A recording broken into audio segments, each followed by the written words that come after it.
কি আজকে এত বেলা হতে চললো কিন্তু সবাই এখনো পর্যন্ত এলো না। এই সব হলো কুড়েমির লক্ষণ মহারাজ। আপনি একদিন যারা যারা দেরি করছে তাদের চাপকে দেবেন, তাহলেই সব সিধে হয়ে যাবে। আর বলবেন না মহারাজ, আজকে গিন্নি কাঁচা লঙ্কা দিয়ে কুচো চিংড়ির ঝালটা যা বানিয়েছিল না, খেতে খেতে দেরি হয়ে গেল। গোলগাপ্পি দেওয়ার আর জায়গা পাও না না? বিশ্বাস করুন, সত্যি খুব ভালো রান্না করেছিল গিন্নি, তাই আবার আরেক হাঁড়ি ভাত চড়াতে বললাম। আর সেটা খেয়ে আসতেই তো দেরি হয়ে গেল। আরো এক হাঁড়ি? মহারাজ কিছু মনে করবেন না, এই পাঠশালা বন্ধ করে সব গুছিয়ে তাপে এলাম। সুপ্রভাত মহারাজ। সুপ্রভাত মহারাজ। প্রভাত আজকে আর শুনেই তোমরা সবাই এত কুঁড়ে হয়ে গেছো যে কি বলবো। মহারাজ, এই কুড়েমির আসল কারণ হচ্ছে চর্বি। কথায় আছে, যত বেশি চর্বি তত তাড়াতাড়ি মরবি।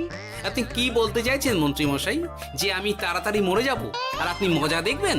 ঠাকুর ঘরে কে, আমি তো কলা খাইনি ব্যাপার হয়ে গেল। গোপালের একদম মোক্ষম জায়গায় আঘাত লেগেছে, যাকে বলে ওই আঁতে ঘা। তুমি বেশি কথা বলো না বৈদ্য, ছুঁচ করে চালুনির বিচার। হ্যাঁ, বৈদ্য তো দেরি করেই এসেছে। আমার মনে হয় প্রত্যেককে এমন ভাবে প্রশিক্ষণ দেওয়া দরকার যাতে তারা একটু চনমনে হয়ে ওঠে। হ্যাঁ মহারাজ, তাহলে আগামীকাল থেকেই শুরু হোক ব্যায়াম আর অস্ত্র শিক্ষা। হ্যাঁ, কুঁড়ে থাকলে রাজ্যের কোনো বিপদ আপদেই সভাসদেরা কাজে আসবে না। ঠিক বলেছেন মহারাজ। তাহলে আর দেরি কেন, চলো সবাই এখনই আমরা মাঠে যাই। এই তো মহারাজ ভরপেট খেয়ে এলাম, এখনই মাঠে? ওসব অজুহাত দিয়ে লাভ নেই, চলো চলো চলো।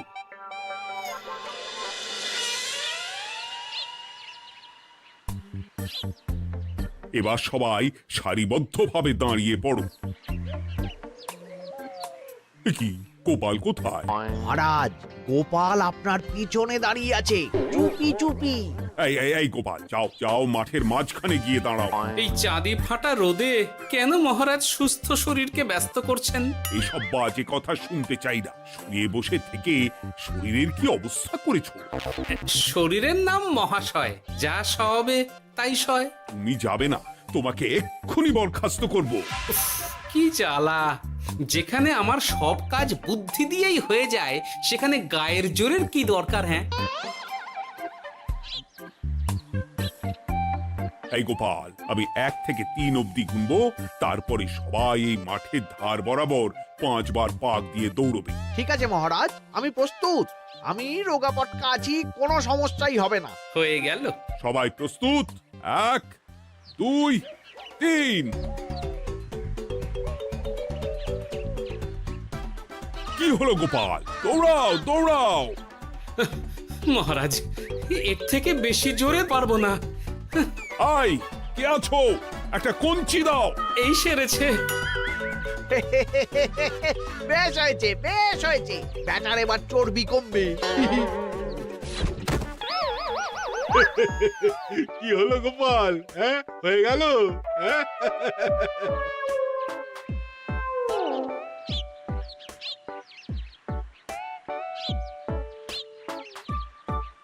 এই উল্টে উঠি, আমাদের দাদু উল্টে গেছে।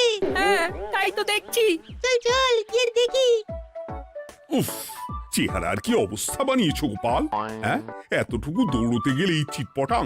তাড়িয়ে দিন মহারাজ, এরকম বেঢপ চেহারা সভাসদকে আমাদের দরকার নেই। না না, তা বললে হবে নাকি গোপাল, তুমি এক্ষুনি বাড়ি চলে যাও, কালকে আবার মাঠেই দেখা হবে। এই দাদু বাড়ি চলো। ওরে বাবারে!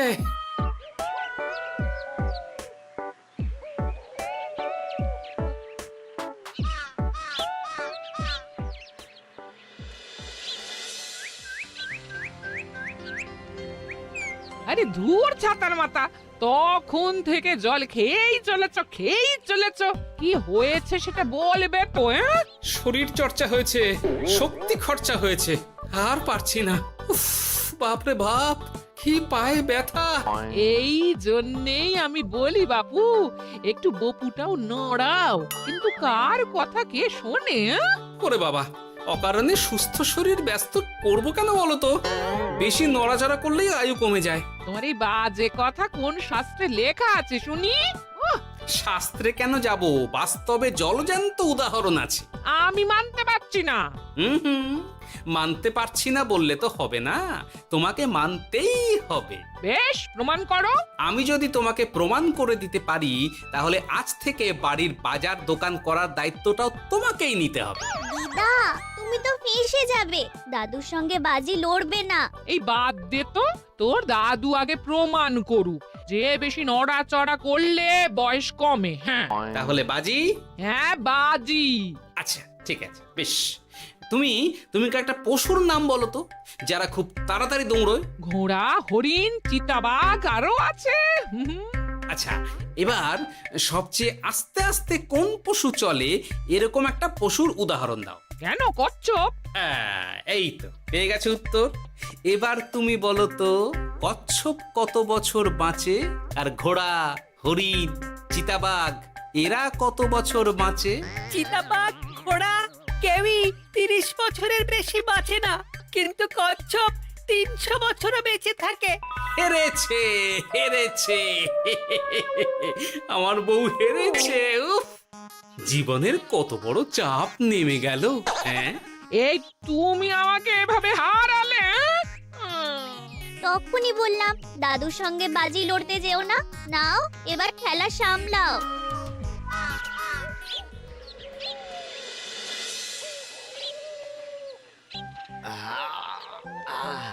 আরো ভালো করে মালিশ কর। আজকে ছোটাছুটি করে পা দুটো বেশ ব্যথা ব্যথা করছে। কালকে তো আবার অন্য পরীক্ষা। আরে আমার হালকা চেহারা আছে, সব সামলে নেব। কালকে তো অস্ত্র চালনা হবে, কালকে আমি কাঁপিয়ে দেব। কাঁপাতে তো হবেই মন্ত্রী মশাই। আমরা আপনার শরীরে এমন ঘষা মাজা করে দেব না, মনে হবে আপনি না একটা জলযন্ত্র অস্ত্র চালনা করতে যাচ্ছে। বাস এই তো চাই। বাবারি, আস্তে আস্তে। আরে বাবা, আপনার তো ইস্পাতের শরীর, ভাঙবে তবু মচকাবে না। চিন্তা করছেন কেন? ভয় পাবেন না, ভয়কে জয় করতে হবে। আরে আরে আরে, তোরা আমার কথাটার সাথে করছিসটা কি? মানুষটা মরে যাবে তো। চিন্তা করো না গিন্নি। বাবা, ওরা বলেছে আমার ইস্পাতের শরীর, ভাঙবে তবু মচকাবে না। একবার এই বুড়ো বয়সে হাত পা ভাঙলে কি সামলাবে শুনি? মন্ত্রী মশাই, আমাদের বকশিসটা দিয়ে দিন, আমরা কেটে পড়ি। বাবারে বাবা, দিচ্ছি। এনে এত খাটানোর পরে এতেই এখন খুশি থাক। হ্যাঁ,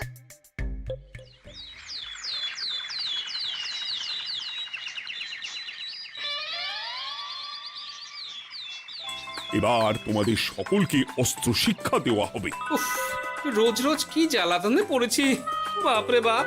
বাবা মা কাউকে ডাকার দরকার নেই, ভালো না লাগলে রাজসভা চাকরি ছেড়ে চলে যাও। মহারাজ, এটা তো উচিত নয়। যে যেটাই পারদর্শী তাকে সেটাই করতে দিন না। একটা বাঁদরকে যদি আপনি বলেন শিকার করে মাংস খেয়ে দেখা, সে কি পারবে মহারাজ? মহারাজ, গোপাল একটু বেশি কথা বলছে, ওকে আপনি বের করে দিন। আমি তোমার কথায় গলবো না গোপাল, তোমাদের সবাইকে এখন অস্ত্র শিক্ষা শিখতেই হবে। কর্তার ইচ্ছায় কর্ম, এখন তো আমার আর কিছুই বলার নেই। তাহলে আর দেরি কেন, তোমরা সবাই একটা করে ঢাল আর একটা করে তলোয়ার তুলে নাও।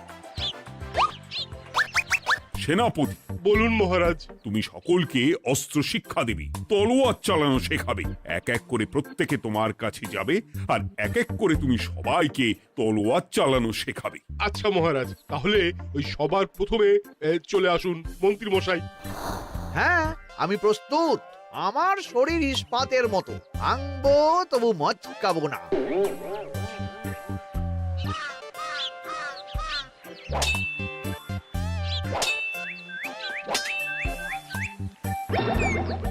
কি কেমন দিলাম? অত সহজ নয় সেনাপতি, আমি মন্ত্রী এমনি এমনি হইনি। আগে অস্ত্র শিক্ষা শিখে তবে মন্ত্রী হয়েছি। এটা কি হলো? হ্যাঁ, আপনি অস্ত্র শিক্ষায় পারদর্শী, কিন্তু আরো বিচক্ষণ হতে হবে। কারণ আজকে এই পাগড়ির জায়গায় আমি যদি তলোয়ার আপনার গলার দিকে চালাতাম, তাহলে কিন্তু আপনার এই ভবলীলা এখানেই সাঙ্গ হয়ে যেত। ঠিক আছে, ঠিক আছে, মনে রাখবো। এবার বাকিদের তো ডাকো। হ্যাঁ, এরপরে তলোয়ার চালানো শিখতে আসবে গোপাল। গোপাল দাদু, গোপাল দাদু। বাবা বাবা বাবা, গোপাল তুমি আবার দল বল নিয়ে এসেছো। দেখি তোমার কত দম। গোপাল, তুমি প্রস্তুত হও।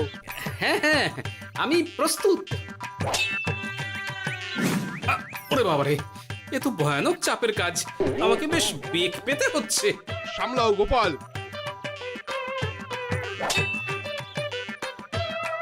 না, আমাকে অন্য রাস্তা দেখতে হবে। সেনাপতি, মহারাজের দিব্যি, তুমি আমার দিকে তলোয়ার ঢাল বাড়াবে না। এই এই, এটা কি হলো? সত্যি তো, এটা কি হলো? গেল গেল গেল গেল গেল গেল গেল, দুটিটা খুলে গেল গো। দেব নাকি এবার কুচ করে কেটে? জিতে গেছি, জিতে গেছি। এটা কি হলো? শত্রুপক্ষ কখনো কারো দিব্যি শুনবে না। আর সেনাপতি, তুমি কি ওখানে দাঁড়িয়ে দাঁড়িয়ে মজা দেখছো? আমি কি করব মহারাজ, গোপাল যে আপনার দিব্যি দিয়ে দিল। গোপাল বেটা খুব চালাক। তাহলে এখন উপায়? ওসব গোপাল তোমাকে বোকা বানাবার জন্য করেছে। তুমি ধুতি ঠিক করে আবার লড়াই চালিয়ে যাও। যথাজ্ঞা মহারাজ।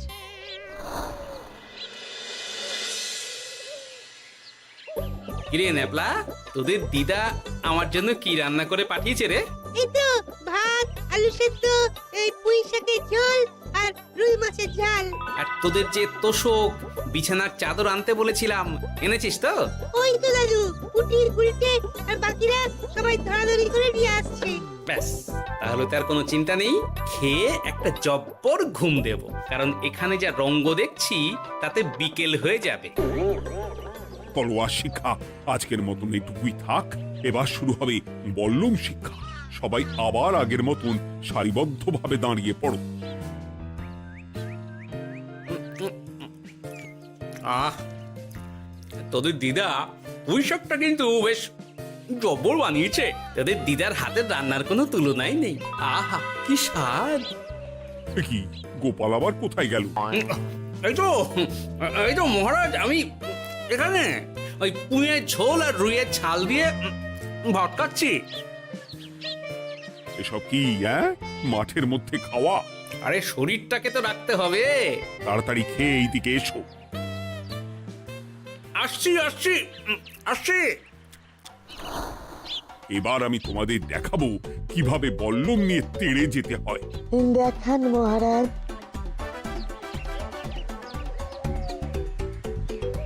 এ তো খুবই সোজা মহারাজ। ঠিক আছে, তাহলে বল্লম নিয়ে তেড়ে যাও দেখি। দিন, আপনার হাতের বল্লমটাই দিন।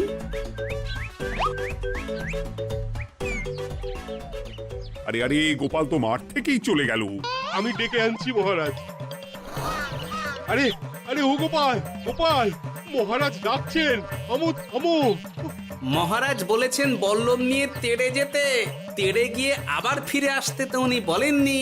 আরে, এ তো মহা মুশকিল। উনি এক্ষুনি তোমাকে মাঠে ফিরতে বললেন। সেটা আপনাকে বলতে পারে সেনাপতি, আমাকে তো বলেনি। আমি চললাম।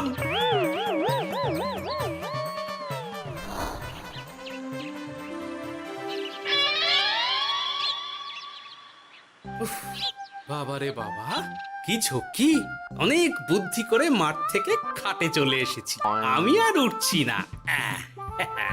এ কি বলি, তোমাদের তো এখন অস্ত্র শিক্ষা নেওয়ার কথা। হ্যাঁ, তোমার বলা নেই, কোয়া নেই, অমনি বাড়ি চলে এলে।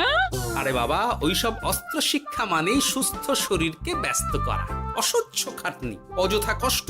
কষ্ট করলে তবেই কেষ্ট পাওয়া যায়। হ্যাঁ, তোমায় আমি আগেও বুঝিয়েছি, যেখানে বুদ্ধি কথা বলে সেখানে দেহের শক্তি নীরব দর্শক গিন্নি।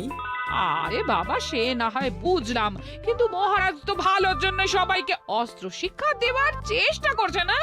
আরে বাবা, যার যা কাজ তাকে সেটা করালেই পারে। মহারাজ তো সেটা বুঝতেই চাইছেন না। আমি এখন ঘুমোবো।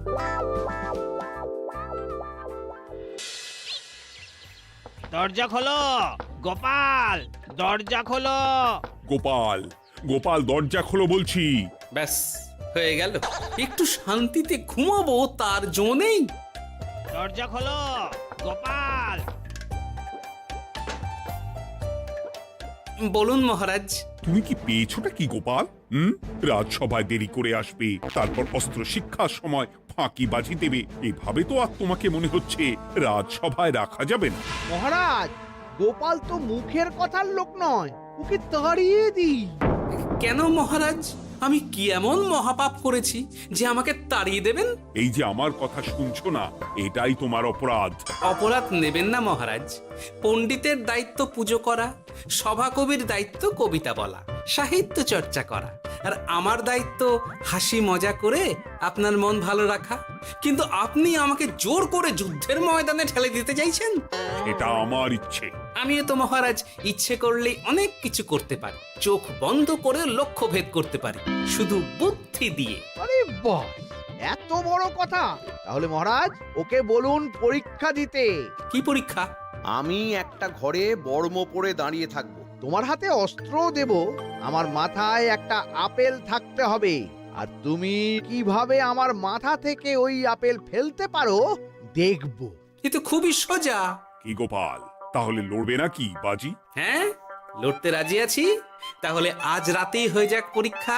যদি এই পরীক্ষায় উতরে গেলে তো ভালো, নইলে তোমার চাকরিটা গেল। গোপাল, তুমি পারবে তো? সে দেখাই যাবে। আজ রাতে তাহলে রাজবাড়িতে দেখা হচ্ছে। যদি আমি এই পরীক্ষায় বিফল হই, তাহলে আমার চাকরি আপনি কেড়ে নেবেন, আর যদি সফল হই তাহলে মন্ত্রী মশাইকে শাস্তি দেবেন।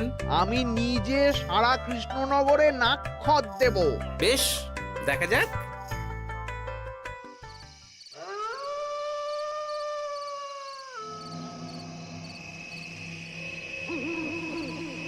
কি মন্ত্রীমশাই, ব্যবস্থা সব ঠিকঠাক হয়েছে তো? হ্যাঁ, এবার শুধু গোপালের পরীক্ষার পালা। আমি তাহলে বাইরে গেলাম, গোপালকে পাঠিয়ে দিচ্ছি।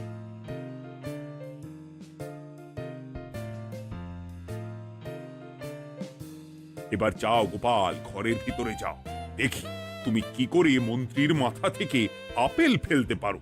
আপনি তো শুধু আমার চোখ ঢেকেছেন, আমার নাক, মুখ, কানও ঢেকে দিন, যাতে ঘ্রাণেন্দ্রিয়, শ্রবণেন্দ্রিয়েরও সাহায্য না নিতে পারি। বেশ, তাহলে তাই হোক। আয়, কে আছো? গোপালের মুখ, নাক আর কান ঢাকো। যথাজ্ঞা মহারাজ। একটু মোটা কাপড় দিয়ে নাক মুখ ঢাকো, হ্যাঁ, যাতে সেভাবে আপেলের গন্ধ না পাই। বেশ বেশ।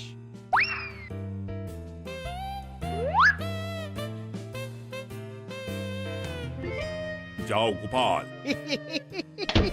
গোপাল, এবার তোমার চাকরি গেল। এবার তুমি কি করবে? কি করবে? দৌড় ঝাঁপে ফাঁকিবাজি? হ্যাঁ?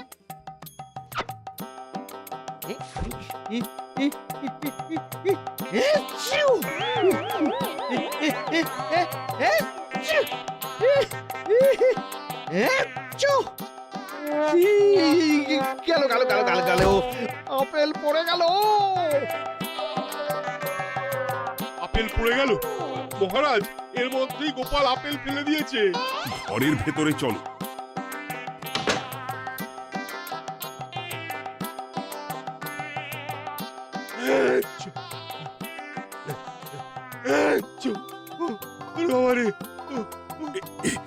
কি ওরে বাবারে বাবা, কি ঝাঁজ! ওরে বাবারে বাবা। কি মহারাজ, দেখলেন তো গোপালের চমক? অস্ত্র ছাড়াই আপেল ফেলে দিলাম। কি, এটা তো তুমি নীতি বিরুদ্ধ কাজ করেছো। সারা ঘরে নস্যি ছড়িয়ে দিয়েছো। মহারাজ, হাত থেকে আপেল পড়ে গেছে। এবার সারা কৃষ্ণনগরে নাক্ষত দিতে হবে। সত্যি সত্যি গোপাল, বুদ্ধি তো তোমার জুড়ি মেলা আভার। আমার নাম গোপাল ভাঁড়, একটা কথা মনে রাখবেন, কেউটে সাপের লেজে পা দেবেন না, আর গোপালের কাজে বাধা দেবেন না। যে কাজ বুদ্ধি দিয়ে করা যায় তার কাছে শক্তি ছোট্ট শিশু মাত্র। সত্যি গোপাল, আজ তুমি সেটাই প্রমাণ করে দিলে। আর আজ থেকে তোমাকে তোমার ইচ্ছার বিরুদ্ধে খাটাবো না। তুমি খাও দাও, ভুড়ি বানাও। যার যা কাজ সে তাই করবে। যেমন এখন মন্ত্রী মশাই নাক্ষত দেবেন। হ্যাঁ, ভুল করে বাজি ধরে ফেলেছি, এখন নিজেই চাপে পড়ে গেলাম। তাহলে আর দেরি কেন? নাক্ষত এখন থেকেই শুরু হোক। কৃষ্ণনগরের রাস্তা শেষ হতে হতে সকাল হয়ে যাবে।